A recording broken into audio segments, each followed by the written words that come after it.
Coming up now on Animal Outtakes, rescuing and rehabilitating an endangered keystone species. Follow along as we visit the Owl's Nest Sanctuary for Wildlife, how their efforts are changing our environment one gopher tortoise at a time. Plus some rescued dinosaurs, how the Clearwater Marine Aquarium is using extinct animals in a unique, real-life way to teach conservation. And later in the show, we turn our attention to something called lifetime care. Do you have a plan for your pet if something were to happen to you? Some advice on how you can make sure your pet is given the best life. This and much more straight ahead on Animal Outtakes.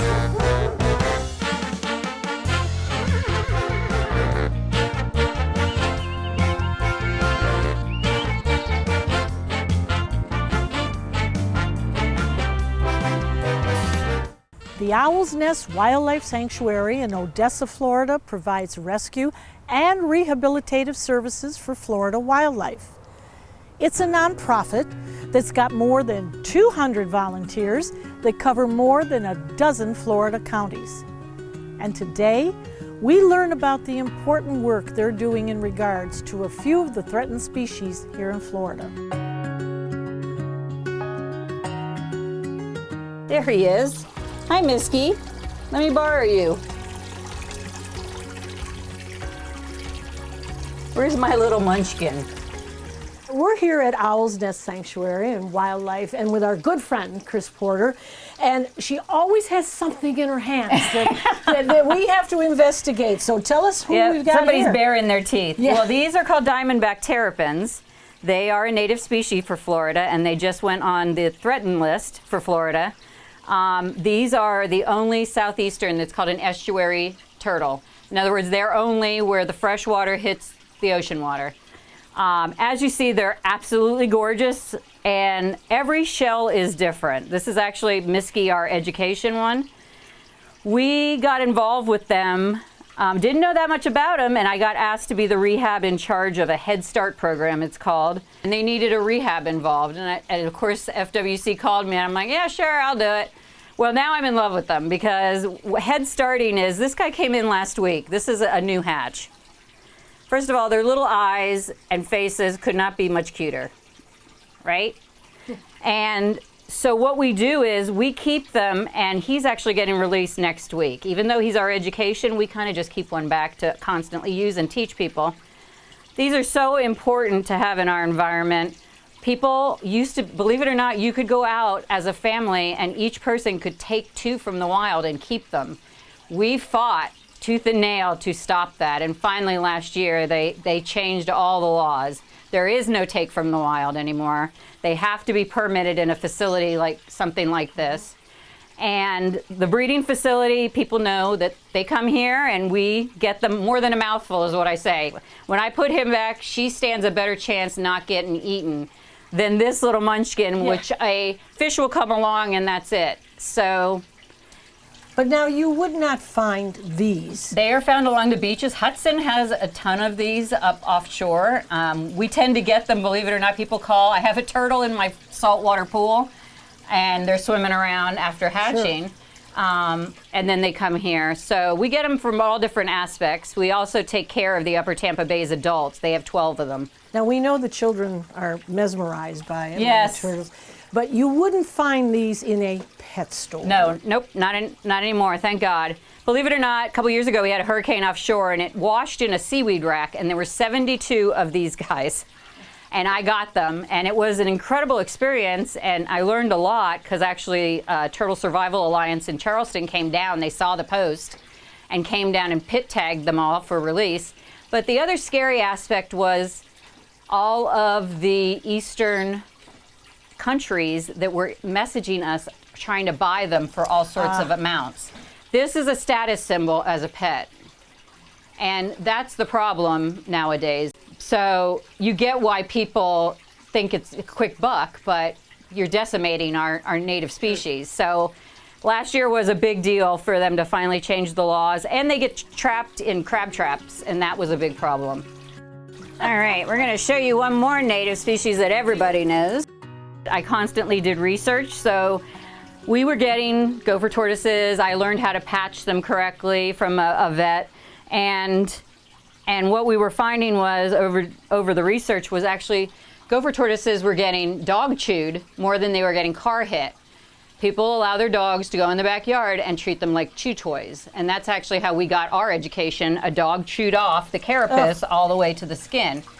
So this happens more than you think, and you have people that are, devastated that it happened. We have a lot of great people, but we also have people that it's in my yard, that's my property, so whatever happens, happens. Well, that's not the law in Florida. So they'll quickly learn when they get reported that, no, your dog better get under control because he ranks above the property deal. So now you're talking about patching. What is well, you patching? see, he got hit by a car, so he's actually getting patched today. I don't have an example of one I've done because they're all go back to where they came from. But this is something that came in bleeding. He's missing part of his scoot. It has to heal correctly. He's got the hairline crack. I do a patch with dental fill, actually, orthodontic dental fill. And we use a fixator, and that's for usually the minor cracks. Bigger ones, we have some bigger ones, we use something different. We do our best, and actually last year we got told that we did the most gophers in the state. We did 210 in and out. We had, I think we only lost 7 out of all of them. Now, are these the little guys that we see trying to cross the road? And of course, we actually have, we just happen to have, that is a gopher tortoise baby. So yes, they do cross roads. If you see them, you're supposed to cross them in the direction that you're going. They're going. Go about 50 yards in.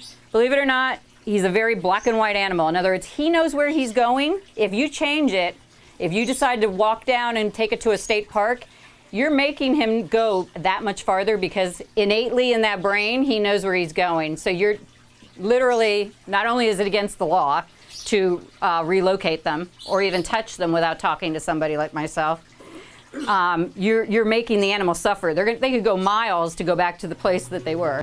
They live in burrows. They're called a keystone species. What that means is that burrow he digs is, I think they're up to that they have discovered up over 100 and some odd animals live in a gopher tortoise burrow at one time or another, including if there's a forest fire, everything, including possums and such, use that burrow to get out of the fire. They're so important. And the developers, there's a lot great ones that follow the laws, and then there's a lot that, I have to constantly give back to Florida Fish and Game that they get reported and have to deal with the state. And it is $6,000 right now to relocate a gopher. This is something they're just not messing around with anymore. For much more information about this topic, you can go to the Owl's Nest Sanctuary for Wildlife.com. And now we continue our Odessa visit, where Chris shows us how they are able to treat a barred owl who was hit by a car. This bird, we have I always call, these are the teenagers, they're away from mom. They're all first-year birds. I think last week we got something like 7 to 11 of them all at the same time. It was great fun. This one was not so lucky. He has a radius break that we're gonna change the bandage every 3rd day. We don't want the wing, as it's healing, to get stiff. Now, is he still in pain at this No, moment? he gets pain meds every day. He's been with us for a little while. I got to cut right there. Hold on.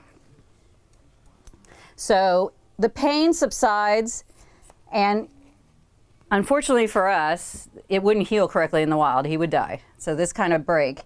So again, we don't want that wing getting stiff, so we're going to stretch it and get it in full range as much as possible. Little massage therapy? Yeah, Yeah. It's called physical therapy. Bush actually uses laser treatment to help it heal quicker. We don't get that. We wish we could afford a laser treatment here. Is it the cold laser? Cold laser gun they have. So again, this is one of the first times, I called Dr. Pete and said, okay, this is how you guys do it. This is what I have to do, right, to get this bird out. And he's always a phone call away, so all of them are. Now, how would this problem occur? Car hits. These guys are swooping roads at night. I think all of them were impact trauma, every single one of them that came in. Some are lucky, they just get bruised. Some break their shoulders, which is a bad tendency. We have one that actually, their eye ruptured. That's not a death sentence for an owl. We have a vet that removed the bad eye, and they can still go back to the wild as long as they hunt properly. So you can't get that lucky with hawks because they're a daytime hunter. They have to have both eyes. That's the federal law. So owls, if he hunts, she can go back. This is gonna be, we're talking 6 weeks in the making. Actually, the swelling's down a lot. So I'm gonna rewrap it. Now, this is a wild animal, but on some level, do they get it that they're being helped? So the thing with barred owls, hold on one second. Look at that camouflage. We have had barred owls. I know, I just grabbed a bandage. You don't want to flatten your wing for me, kiddo.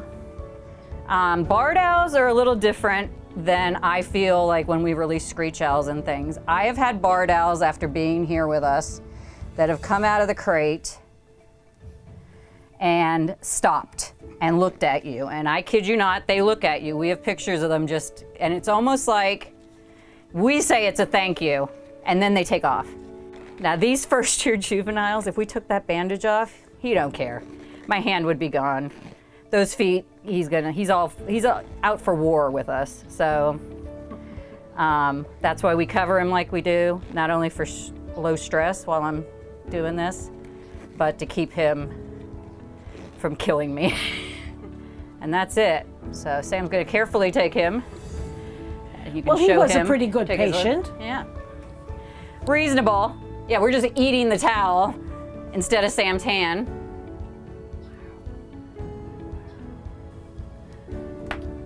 Go. Okay, Oh, I you think got is that a- one. Yep, that's a warning. Well, they But they this know is you. what gets That's- people. that's what Look gets at what you. this is. See how he. Yep. So some reason owls love their heads. Just takes them down a notch. Don't know why. It must feel really good. Coming up next, see how this unusual beach rescue is causing quite the stir in Clearwater. That's after the break on Animal Outtakes. Good morning, Mr. Benson. Your breakfast is served. Time for another day in doggy paradise. I sure am one lucky pup. Mr. Benson, would you like to go out for your morning stroll? The weather is quite lovely today. That sounds wonderful. Don't mind if I do. After all that exercise, I think I'd like to lounge by the pool and maybe dip my paws in. As you wish, sir. Right this way. Ah, what a perfect day. I couldn't imagine being anywhere else but Dante's den while Mom and Dad are away. At Dante's Den, we pride ourselves in providing the best experience for your beloved pup. Whether it be a day, a month, or a year, Dante's Den should always be at the top of your list for boarding. With an expansive campus, your dog will enjoy daily walks, pool time, and an endless supply of love. Even better, it's all under 24/7 supervision from our wonderful staff. If you're anything like us, your dog's safety and happiness come first. To learn more about Dante's Den, visit dantesden.org.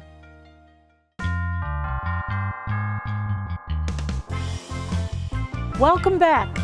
Now we head to the Clearwater Marine Aquarium, where they recently rescued something prehistoric, all in an effort to promote conservation. So our rescue team actually responded to a call of a stranded mosasaur out on one of the Dolphins Beach Club out on Clearwater Beach. So our team went out there, we assessed the situation, and we rescued that mosasaur. It got hit by a boat out there in the water, which is very similar to some things we might see with some animals like our sea turtles and also our manatees that might get hit by boats that are going too fast in our waterways. We've actually got some rescued dinosaurs here at the aquarium. We may not typically see them at our facility. They are undergoing rehabilitation from various ailments. So for example, our T-Rex was caught in an entanglement. That might be something that you might see from a North Atlantic right whale out there in the wild, get entangled in some fishing line. And also our Triceratops Sarah, she actually is suffering from habitat loss, which we also have manatees out in the wild that suffer from that as well, where they might have their seagrass loss. This is a really fun exhibit. We can walk around and see these dinosaurs that are roaring and moving and all of that, but it also relates to a very real issue out there in the wild. So we want to teach conservation as well. We don't want our current animals like sea turtles and manatees to go the way of the dinosaur where they become extinct. There is an underlying message that we can learn here. While it is fun to see these dinos, We do want to teach, again, conservation and all of that. Education is really important for us here at Clearwater Marine Aquarium. While you're coming here to meet our rescued dinosaurs, you're also here to meet our rescued dolphins and also our rescued sea turtles. And so when you leave here, we also want you to take home that message of how you can rescue these guys out there in the wild, how you can conserve them, and make sure that they do stay wild. You can head to cmaquarium.org for more information about this experience and the other programs that they have underway. Stick around. There's much more Animal Outtakes after the break.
Planning for the unexpected is usually the logical thing to do for us humans. From car insurance to homeowners to life insurance, the list goes on and on and on. But what about when it comes to your pet? Where would your animal go if something happened to you? We sat down with attorney Kevin Pillion for some important advice for pet owners. Kevin, it's so good to be back with you again, and this is our 10th year of Animal Outtakes. And we visited you a few years ago, and we spoke about lifetime care for the dogs. Well, at that time, you thought that was a little rare. You were prepared for executing documents, but you didn't see much at that time. What's happened in the years in between? People become more advanced in their estate planning, and now we're seeing a lot more people who prize their pets and want to provide for their care. So there's a variety of ways they can do that. And one of the more popular ways is called a pet trust. A pet trust is simply a legal way, typically a legal document called a trust, that sets forth the pet owner's wishes as to how the pet would be cared for in the future, and sets aside some money to ensure that that can be done. There's principally about three powerful people that are involved in that. First will be the pet owner, him or herself. Second, there's going to be a caregiver. So that'll be someone that the pet owner picks to be in charge of caring for the pet. More or less an executor for the, That's it. for the dog. Then we also have what's called a pet trustee, which really is more like the executor, because that person's in charge of overseeing where the money's going and managing the money.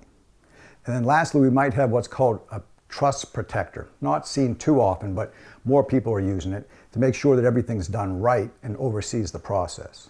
So the trust protector is someone that may or may not show up in the documents, but the other two will be, and that will be the caregiver as well as going to be the pet trustee. But when we do these documents, we want to have some depth in the documents so that we have more than one pet trustee. So we call those successors. Nice to have about 3. I like 3. Same with the caregiver. Well, it has evolved, hasn't it? And keep in mind, some pets, like horses, have lives of at least 36 years, because my colleague just lost her horse last month, and it was age 36. But you can see what these horses maybe retire age 12, sometimes 15 or even a little older, but the horse was around for an extra 20 years. If the colleague wasn't available to care for that because she was either incapacitated or had passed away, there was going to be some significant cost to be incurred for Buddy's care. So these pet trusts can get up high in dollar amounts. When you talk about setting aside the funds, what criteria are you looking for? The first one I would think of is medical. Yes, that's one of them. We also got to look at a variety of things. One is going to be, what type of pet are we talking about? Fish live sometimes between a couple months and a couple of decades. Parrots and birds, 100 years. Forever. Forever, yes. So that's the life expectancy. 2 is going to be with regard to how much money you think you're going to need for their care. That would be including the veterinary medical care. Housing. So for a horse, people pay upwards to over $1,500 a month to board their horse. Some pay much more than that. Do that for 12 months. You're into some serious money. Yes. Do it for 36 years. Now you're going to need a job to be able to pay for all that. Yeah. But these are some of the easy items to look at with regard to making that. We look at canines. Of course, we have many different breeds. But we would hope that most of our canines would get to between 12 and 14 years of age, whether they be a large breed or a small breed. We're talking some substantial funds there. And then, of course, as you point out, with medical, the pharmaceuticals that we have to use for the dogs out at Dante's, we have seen a 40% increase in meds in the last year. That's outrageous. It is outrageous, but you have no choice when you're going to administer to these dogs. So how do you counsel these people? Because I'll tell you what I've heard.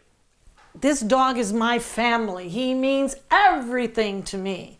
And then we start to discuss along with you, well, this is what it's going to take. And this family member starts to get a little bit more like a phantom all the way back. In fact, 90% of cat and dog owners consider their pets family members. So this is a tricky business because what you're trying to do is, how do you allocate money to the pet care, at the same time allocate money for the owner's care, him or herself? If they end up in an assisted living or a nursing home, the money could be burnt up pretty fast. So the key is that what type of planning are the pet owners doing? And they really need to look at something called asset protection planning to make sure there's going to be enough money for everybody. Tell us a little bit about So that. to me, I favor the trust-based plan because I can have planning when someone's alive, becomes next phase of life's incapacity, and the last phase of life is when they're dead. So the trust works in all 3 phases, which is nice. And for our older clients, as a certified elder law attorney, most of my clients are in their 70s, 80s, and a lot of them have pets, and is their primary reason for even sometimes living, because they love their pets.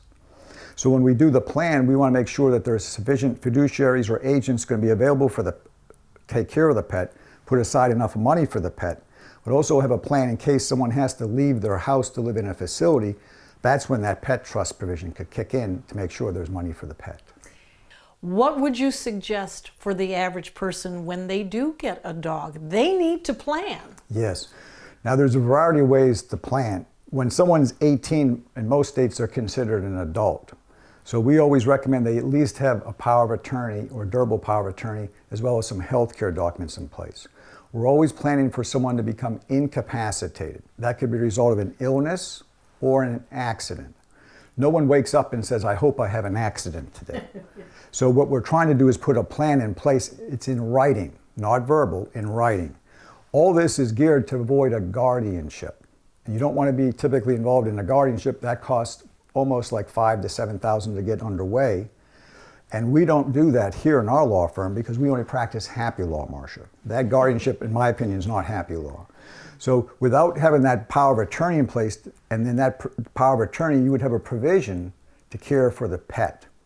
You could have it written in more detail or simple, but we always want to have that in the power of attorney. Then as far as protecting or setting up money aside for the pet, then that typically is done either in a will. And remember, the trick with the will is that must go through probate.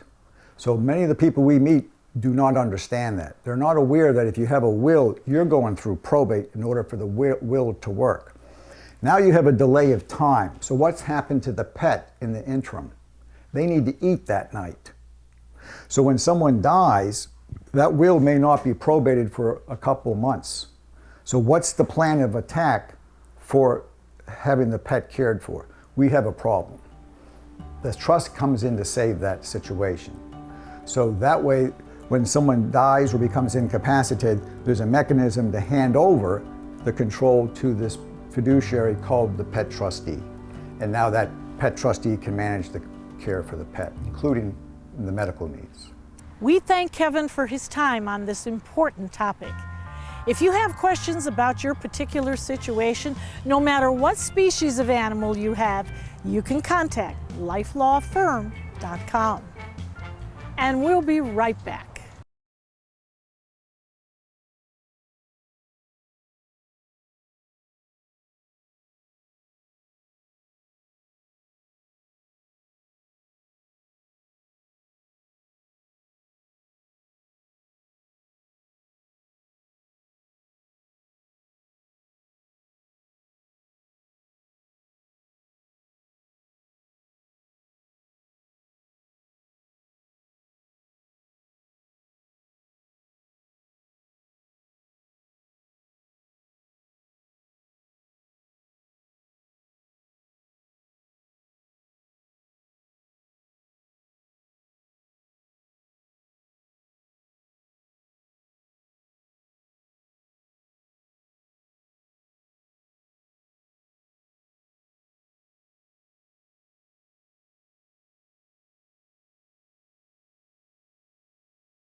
Animal Outtakes is produced by Dante's Den Foundation, a nonprofit group dedicated to creating the best life for dogs.